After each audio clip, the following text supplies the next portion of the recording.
সাকিব আল হাসানকে মার্চে পাকিস্তানের বিপক্ষে সিরিজে দলে চায় বিসিবি, এমনটাই বলছেন বিসিবি পরিচালক আসিফ আকবর। এর আগে বোর্ড চাইলেও সাবেক ক্রীড়া উপদেষ্টা আসিফ মাহমুদ সরাসরি নাকচ করায় সাকিবকে দেশে আনা সম্ভব হয়নি। উপদেষ্টা পরিবর্তন হয় এবার সাকিবের দেশের হয়ে খেলার বিষয়ে আত্মবিশ্বাসী সংশ্লিষ্ট ব্যক্তিরা। লাল সবুজের জার্সি গায়ে কোটি মানুষের হৃদয় জয় করেছেন সাকিব আল হাসান। সে লাল সবুজের জার্সি গায়ে জড়িয়েই শেষ করতে চেয়েছেন নিজের ক্যারিয়ার। সাকিব আগেও চেয়েছেন দেশে এসে আবার জাতীয় দলে খেলতে, কিন্তু পারেননি। ফারুক আহমেদ বোর্ড সভাপতি থাকার সময় থেকে বিসিবিও চেয়েছে তাকে ফেরাতে, কিন্তু এখন পর্যন্ত ব্যর্থ হয়েছে তারাও। তবে এবার প্রকাশ্যেই বিসিবি ঘোষণা দিয়েছে সাকিবকে জাতীয় দলের জন্য বিবেচনায় রাখবে তারা। সাকিবকে ফেরানোর একটা সময়ও ঠিক করে নিয়েছে বোর্ড। আগামী মার্চে পাকিস্তানের বিপক্ষে ঘরের মাঠে ওয়ানডে সিরিজ দিয়েই সাকিবকে জাতীয় দলে ফেরানোর ইচ্ছা বিসিবির।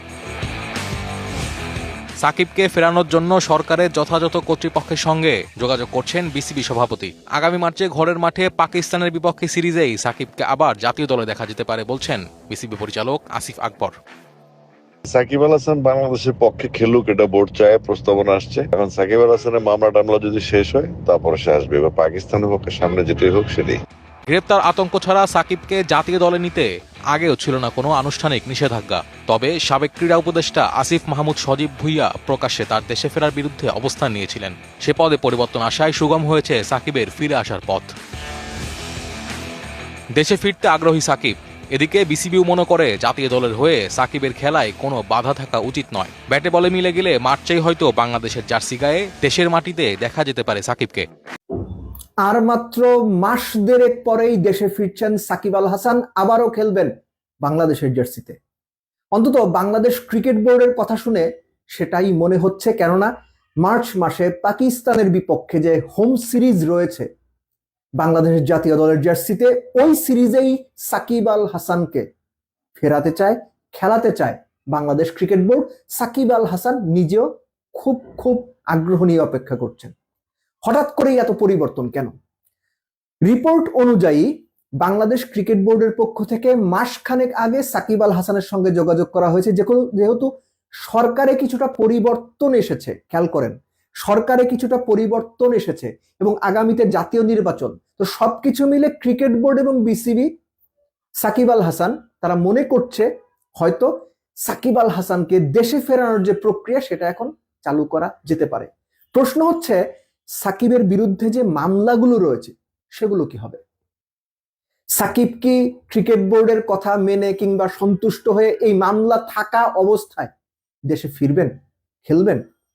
এই প্রশ্নগুলো আছে। মূল কথা হচ্ছে যে প্রথম আলোর একটা রিপোর্টে বলা হচ্ছে যে বিসিবি পরিচালক আসিফ আকবর তিনি নিজেই বলছেন যে সাকিব আল হাসানের সঙ্গে যোগাযোগ প্রায় মাসখানেক আগে শুরু হয়েছে এবং সাকিবকে পাকিস্তানের সিরিজ থেকেই বিসিবি খেলাতে চায়।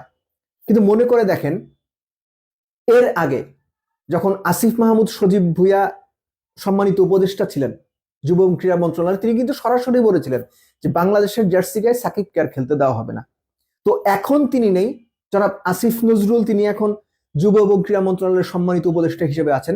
তো এই রিপোর্টেই বলা হচ্ছে যে এখন হয়তো প্রক্রিয়াটা আরেকটু সহজতর কিংবা তুলনামূলক কম জটিল হতে পারে। একই সঙ্গে 12ই ফেব্রুয়ারি জাতীয় নির্বাচন। সো জাতীয় নির্বাচনের পর যেহেতু মার্চে পাকিস্তানের সিরিজ, পাকিস্তান বাংলাদেশে আসবে ওয়ানডে সিরিজ প্রথমে, তারপর তারা পিএসএল খেলতে চলে যাবে প্লেয়াররা, পিএসএল শেষে মে মাসের দিকে এসে আবার টেস্ট খেলবে। ওয়ানডে সিরিজ অর্থাৎ মার্চ মাসেই সাকিবকে ফেরানোর একটা প্রক্রিয়া শুরু করা যেতে পারে। সাকিব আল হাসানের অবস্থান কি? সাকিব আল হাসানের কি এটাই শেষ সিরিজ হবে? তো বিসিবির বক্তব্য অনুযায়ী যে সাকিবকে আগে ফেরানোর প্রক্রিয়াটা শুরু হোক, সে ফিরুক। পাকিস্তানের বিপক্ষে সিরিজটাই সাকিবের শেষ সিরিজ কিনা দেশের মাটিতে কিংবা দেশের জার্সি গায়ে, এটা সাকিব ডিসাইড করবে, হুইচ ইজ আন্ডারস্ট্যান্ডেবল, এবং এটাই হওয়া উচিত। প্লেয়ার কতদিন খেলবেন, কোন ফরম্যাট খেলবেন, কবে অবসর নেবেন, সম্পূর্ণ প্লেয়ারের সিদ্ধান্ত। বাট ওই যে যেহেতু আইনে কিছু জটিলতা রয়েছে, সহজ কথায় বললে সাকিবের নামে যে মামলাগুলো রয়েছে সেই মামলাগুলো কি হবে?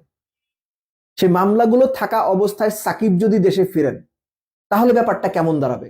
এখানে আইনি অনেক ব্যাপার রয়েছে, কিছু ক্ষেত্রে জটিলতা রয়েছে, কিন্তু এখন ক্রিকেট বোর্ড সাকিবকে ফেরানোর ব্যাপারে উদ্গ্রীব হয়ে আছে।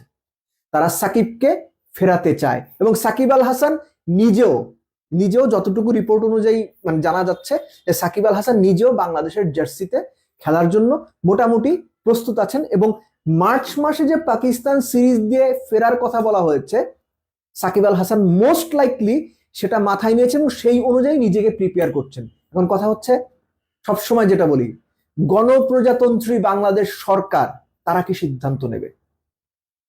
যারা বাংলাদেশের আইন কানুন কিংবা আইন মন্ত্রণালয় কিংবা অন্যান্য নীতি নির্ধারণী পর্যায়ে আছেন, তারা কি সিদ্ধান্ত নেবেন? যার নামে মামলা আছে তাকে এনে জাতীয় দলের জার্সিতে মাঠে খেলিয়ে দেওয়া, এই ব্যাপারগুলো প্রশ্ন কিন্তু তৈরি করবে। এই ব্যাপারগুলোকে বিভিন্ন মানুষ বিভিন্নভাবে ব্যাখ্যা করবেন, বিভিন্ন জন বিভিন্ন মতামত দেবেন। সো সাকিবকে ফেরানোর যে কথা হচ্ছে কিংবা সম্ভাবনা তৈরি হয়েছে, যারা ক্রিকেট প্রেমী মানুষ আছেন তারা ডেফিনেটলি চাইবেন সাকিব ফিরুক, দেশের মাটিতে খেলুক, দেশের জার্সিতে খেলুক, অনেকে এটা চাইবেন। কিন্তু আবার একই সঙ্গে এই যে মামলার বিষয়গুলো কিংবা সাকিবের রাজনৈতিক যে পরিচয় কিংবা পলিটিক্যাল আইডেন্টিটি, এগুলোও কিন্তু বিভিন্ন রকম আলোচনা সমালোচনার জন্ম দেবে। সব পুরো বিষয়টা এখন নির্ভর করছে বাংলাদেশ সরকার কেমন চায় এবং সরকার কিভাবে বিষয়গুলো ডিল করতে চায়। কেননা ক্রিকেট বোর্ড আগ্রহী, সাকিব আল হাসান আগ্রহী, অর্থাৎ দুই পক্ষ ক্রিকেট সংশ্লিষ্ট যারা তারা আগ্রহী। সরকার আগ্রহী তো সরকার কি ভাবছে? সরকার গ্রিন সিগন্যাল দেবে?